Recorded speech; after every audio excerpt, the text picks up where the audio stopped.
सुल्तान ठीक ही कहते हैं, मैं पागल हो गई हूँ, मेरा दिमाग काम नहीं करता। मैंने अभी रखा था तो मैं असरा, भूल गई। इट्स ऑलराइट, हो जाता है, भूल जाते हैं इस तरह चीजें, इट्स ओके। सुल्तान बिल्कुल ठीक कह रहे थे, मुझे इलाज की जरूरत है, मैं पागल होती जा रही हूँ। सुल्तान ने असरा को आखिरकार पिंच कर करके उसको पागलपन के दौराहे तक पहुंचा ही दिया। अगर आप मुसलसल किसी इंसान को कहते रहेंगे ना कि तुम्हारी चॉइस अच्छी नहीं है, ये कलर्स तुम पे सूट नहीं करते, तुम्हें पता नहीं चलता कोई काम करने से पहले तुम भूल जाती हो, और किस तरह से वो एक्टिंग करता है।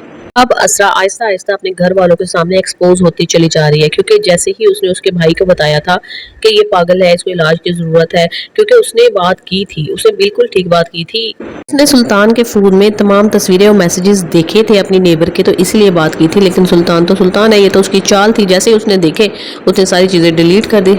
सिल्वर घड़ी वो अपने लैपटॉप बैग में डाल के ऑफिस ले जाता है, और सारा दिन बेचारी ढूंढती रहती है, और साइड टेबल ड्रॉर में आके रख देता है, और वहाँ से खुद ही निकाल लेता है। तो उसको शादी वाले दिन से ही इसने इन्फीरियॉरिटी कॉम्प्लेक्स में मुब्तला कर दिया कि तुमने डार्क कलर नहीं पहनना। हालांकि खुद डार्क मैरून कलर के शेरवानी ज़ेब तन कर ली, ताकि सिर्फ मैं ही खूबसूरत लगूं और मैं ही डार्क कलर में नजर आऊं और ये कहीं भी नजर ना आए, क्योंकि सुल्तान बहुत अच्छी तरह से जानता है कि असरा के मुकाबले में वो बहुत कमतर है। असरा खूबसूरत भी है, बहुत ही अच्छी वेल ऑफ फैमिली से ताल्लुक़ रखती है।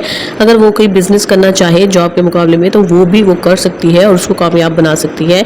और ऐसे शोहर जो होते हैं ना, जो सुपीरियरिटी कॉम्प्लेक्स में मुब्तला होते हैं, वो अपनी बीवियों की किसी भी किस्म की कामयाबी या खूबसूरती से मुतासर नहीं होते, बल्कि उनसे जेलस हो जाते हैं और उस चीज़ को वो दबाने की कोशिश करते हैं, और उनको कह कर इतना इन्फीरियर फील करवाना शुरू कर देते हैं कि उस बेचारी का कॉन्फिडेंस ही ख़त्म हो जाता है, और वो चाहकर भी किसी भी काम में हिस्सा नहीं ले सकती। लेती भी है तो उसमें इतना कॉन्फिडेंस नहीं होता कि हाँ मैं इसमें कामयाब हो पाऊंगी या नहीं हो पाऊंगी।